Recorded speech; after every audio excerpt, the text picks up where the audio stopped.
Let's do an experiment. Walk into any major museum with an ancient collection, the Met, the British Museum, the Egyptian Museum in Cairo, and start looking at the faces. Pharaohs, Greek gods, Roman senators. After about the fifth one, you'll notice something strange. Almost none of them have noses, not chipped ears, not missing fingers, although plenty of those exist too. Specifically noses, thousands of them across 3,000 years and half a dozen civilizations that never even met each other, all missing the exact same small triangle of stone. That's not a coincidence you can wave away as old things break. That's a pattern, and patterns, especially ones this consistent, usually mean something happened. So what actually happened to all those noses? Turns out the honest answer isn't one story. It's at least three overlapping ones: physics, power, and belief. And once you see all three stacked on top of each other, you start noticing something else. Those broken faces might be one of the most accidentally honest records of human behavior we have. Let's start with the boring explanation, because it's real and it matters more than people think. A nose, structurally speaking, is a terrible piece of design if your goal is durability. On a sculpted face, it's the part that sticks out the farthest and connects to the rest of the stone through the thinnest possible base. Every other feature on a statue's face, the cheeks, the forehead, the chin, is supported by mass behind it. The nose is basically a stone cantilever, jutting into open air with gravity, temperature swings, and time all quietly working against it. Stone expands and contracts with heat. Water gets into hairline cracks and freezes, and ice takes up more space than water, which means it acts like a tiny crowbar, splitting stone from the inside out, one freeze-thaw cycle at a time, for centuries. Add earthquakes, transport accidents, a few thousand accidental knocks over a few thousand years, and you've got a structural feature that was basically doomed from the moment the sculptor picked up their chisel. Statisticians would tell you, if you carve 100,000 faces and wait 2,000 years, the noses go first. Simple as that. But here's the problem with the boring explanation. It doesn't hold up once you actually look closely at how a lot of these noses are missing. Structural failure tends to look messy, random fracture lines, uneven breaks, damage that follows the natural weak points in the stone. What archaeologists actually find on a huge number of ancient Egyptian statues is something else entirely. Clean, deliberate chisel marks gouged straight into the base of the nose, often alongside damage to the ears and the ceremonial false beard. That's not decay. That's not an accident. Someone on purpose took a tool and removed that nose, which raises a much stranger question. Why would anyone specifically target the nose? The answer takes us into ancient Egyptian belief, and it's a genuinely wild piece of logic once you follow it through. Egyptians believed a statue wasn't just a picture of a person or a god, it was a vessel. A physical home a spirit, called the Ka, could actually inhabit and use, particularly for receiving offerings of food and breath in temples and tombs. And how does a spirit breathe or receive the breath of life if it's occupying a stone body? Through the nose. It's right there in Egyptian funerary texts. The nose is explicitly the organ of breath and life for these statues, which means destroying a statue's nose wasn't vandalism in the way we'd think of it today. It was closer to an execution. If you wanted to permanently disable a pharaoh's statue, stop it from breathing, stop it from receiving offerings, stop its spirit from acting in the world of the living, you didn't need to smash the whole thing. You just needed to take out the nose, and functionally, you'd killed it. Efficient, symbolic, and just violent enough to send a message without wasting the effort of destroying an entire multi-ton granite statue. And once you know that, an enormous number of randomly damaged Egyptian statues stop looking random. Many of them belong to pharaohs whose successors actively wanted them erased, a deliberate practice called damnatio memoriae, the condemnation of memory, where a new ruler would order the previous one's statues, name and image systematically destroyed from public record.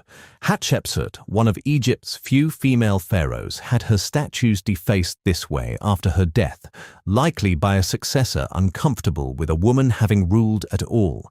The nose wasn't an afterthought in that campaign. It was often the first target. But, and here's where the story widens even further, Egypt didn't invent this idea, and Egypt definitely didn't keep it to itself. The Romans ran their own version of damnatio memoriae on a massive scale.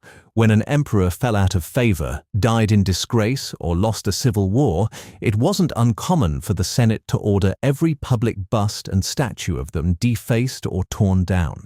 Sometimes the whole head was removed and replaced with the next emperor's, stone recycling as political messaging. Sometimes just the nose and ears went, a fast, symbolic mutilation that stripped a fallen ruler of dignity without the enormous cost of destroying every statue outright.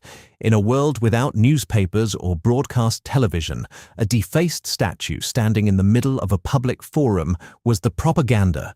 Everyone walking past knew exactly what that missing nose meant. Then there's a third wave, centuries later, that has nothing to do with pharaohs or emperors at all: religion.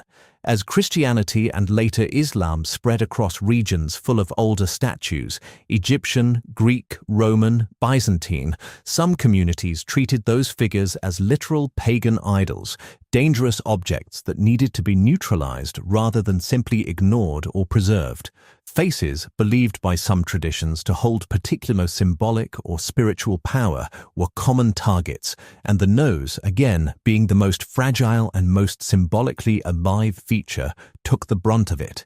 This wasn't centralized or organized the way Roman damnatio memoriae was. It was scattered, local, sometimes almost casual, a traveling monk with a hammer, a community deciding an old god's statue needed defanging before it could be repurposed as building material. So by the time you stack all of this together, thousands of years of simple structural fragility, deliberate Egyptian spirit execution, Roman political erasure, and scattered religious iconoclasm, you get exactly the pattern sitting in museums today. Not one cause, a layered 3,000-year accumulation of different people in different centuries, independently deciding that if you want to erase power, or kill a spirit, or neutralize a rival god, the fastest and cheapest way to do it is aim for the smallest, most fragile, most symbolically loaded feature on the entire face. And there's one more layer worth mentioning, a much more recent one: colonial-era looting and the antiquities trade. Smaller protruding features like noses were also just easy things to accidentally snap off during transport, excavation, or careless handling by 19th century collectors moving statues across continents with far less care than we'd use today. Some of what you're seeing in a museum case isn't ancient violence at all. It's a shipping accident from 200 years ago, layered right on top of the ancient stuff, indistinguishable at a glance.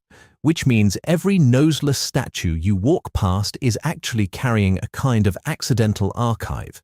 Some of them are just showing you honest entropy, stone losing its fight with time. Some of them are showing you a 5,000-year-old belief that images could breathe, and that breath could be taken away.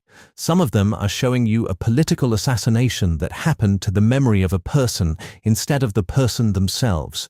And some of them are just showing you that moving heavy objects has always been hard. Here's what's strange to sit with. Humans have apparently never really believed that a face was just a face. Across cultures that never spoke to each other, never traded, never shared a single word of language, the instinct kept resurfacing. If you want to erase someone's power, you don't necessarily destroy their whole likeness. You take the smallest, most fragile part of their identity, and you take it deliberately, publicly, so everyone understands exactly what was done and why. It's the same impulse, roughly, that's shown up in every era since, right up to modern statues being toppled and defaced in city squares today for reasons that would feel instantly familiar to a Roman senator ordering a bust recarved, which is, honestly, a little bit humbling. We tend to think of ancient civilizations as distant and mysterious, operating on logic we can barely reconstruct. And then you find out that 3,000 years ago, someone stood in front of a fallen ruler's statue with a chisel, made a calculated decision about exactly how much damage would send the message without wasting the effort.